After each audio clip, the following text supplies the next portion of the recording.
क्या किए थे बेटी तुम्हारे साथ? साक्षी, कौन कौन ले गया था तुमको?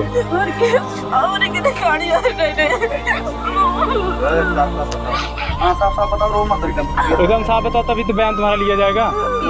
कौन कौन था?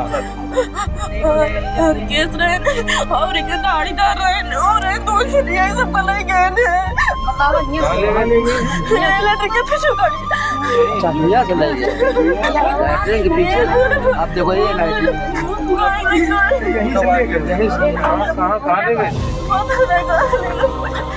क्या किया तुम्हारे साथ?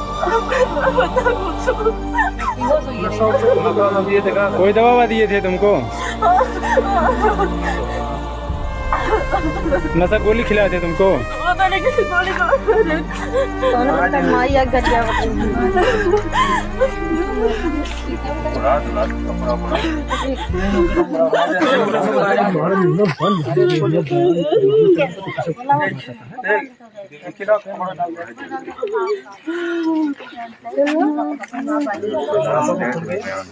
फोन करें एम्बुलेंस को।